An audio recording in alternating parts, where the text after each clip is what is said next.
High everyone, आजको भिडियोमा म तपाईहरुलाई अनबक्सिङ गरेर देखाउँदैछु यो रिङ लाइट जुन चाहिँ मैले 1400 रुपीसमा किनेको हो र यो चाहिँ सस्तो सबैभन्दा सस्तोमा मलाई यही पाएँ मैले। यो चाहिँ मैले होलसेल बजारमा गएर किन्दा फेरि यसको मलाई 1400 रुपीस परेको छ। प्याकेज तपाईले देख्न सक्नुहुन्छ।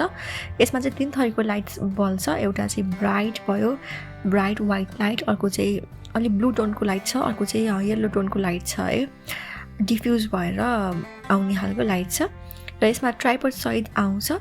यो ट्राइपड चाहिँ मलाई अलिकति लुलुलुलु लाग्यो, मतलब अलिक हुन्छ नि अलिकति खस्यो कि भाँचिन्छ कि जस्तो टाइपको लाग्यो है।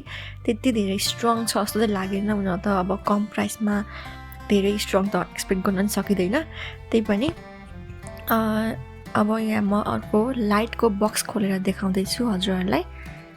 यो लाइट पनि मिडियम साइज भन्दा अलिक ठुलो ल्याएको हो मैले, धेरै ठुलो पनि छैन, ठिक्कको साइजको छ। जस मैले यसलाई युज पनि गरेँ, मैले एक दुईचोटि युज गरिसकेँ। एक दुईचोटि युज गर्दाखेरि मलाई राम्रै लागेको छ। अब यो चाहिँ यहाँ एउटा नट छ, यसलाई चाहिँ यसरी सिधा बनाउने, अनि त्यहाँ मुनिपट्टि चाहिँ यो ट्राइपडको नट छिराएर कसने हो भने माथिपट्टिकोमा चाहिँ रिङ लाइटको नट छिराएर कसने हो। अब म तपाईलाई देखाउँदैछु कसरी कसने भनेर। त्यहाँको नट त्यसमा छिराउने अनि बिस्तारै घुमाउँदै कसने। अनि त्यो भन्दा माथिको यो जुन गोलवाला डल्लो छ नि, त्यो चाहिँ फ्लेक्सिबल पार्ट छ कि, त्यसले चाहिँ यो रिङ लाइट जुन हामीलाई पछि एट्याच गर्छौँ नि हो, अनि त्यसपछि यो बेन्ड गर्न सजिलो होस् भनेर, त्यो फ्लेक्सिबल होस्, बेन्ड गर्नलाई फ्लेक्सिबल होस् भनेर चाहिँ यो यसरी राखिएको रहेछ है।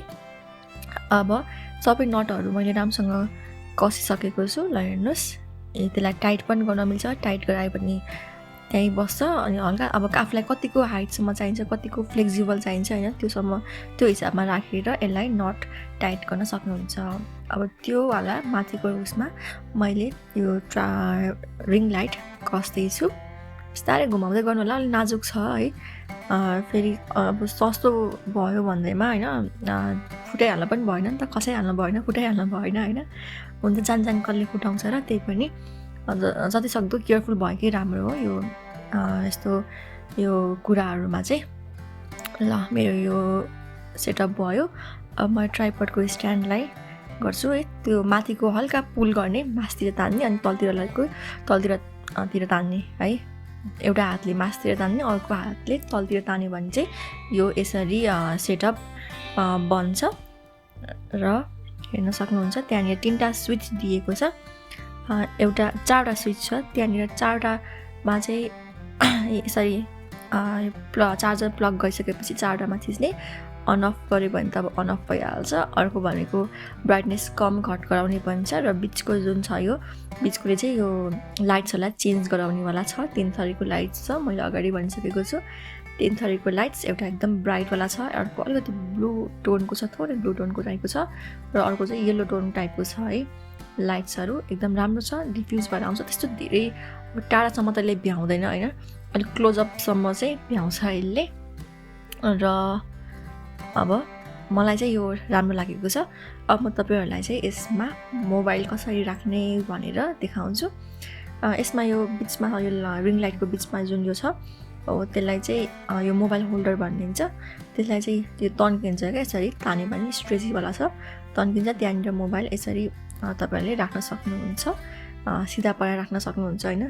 यो भर्टिकलको लागि खिच्नको लागि यसरी राख्न सक्नुहुन्छ, अथवा युट्युबमा राख्ने हो भने त्यो तेर्सो बनाएर राख्ने हो भने यसरी घुमाएर एडजस्ट गर्न सक्नुहुन्छ।